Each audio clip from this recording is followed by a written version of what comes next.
সকলের প্রতি রইল সালাম।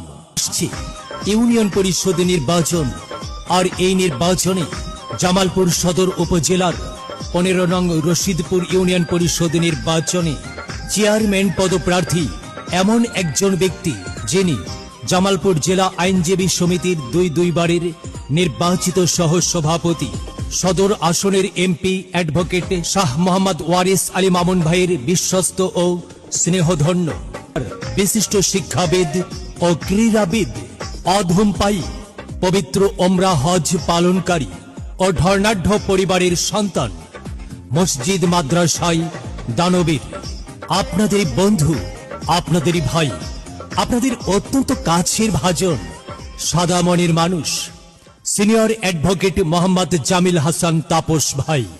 মোহাম্মদ জামিল হাসান তাপস ভাই আগামী নির্বাচনে চেয়ারম্যান পদে আপনাদের দোয়া ও সমর্থন প্রত্যাশী।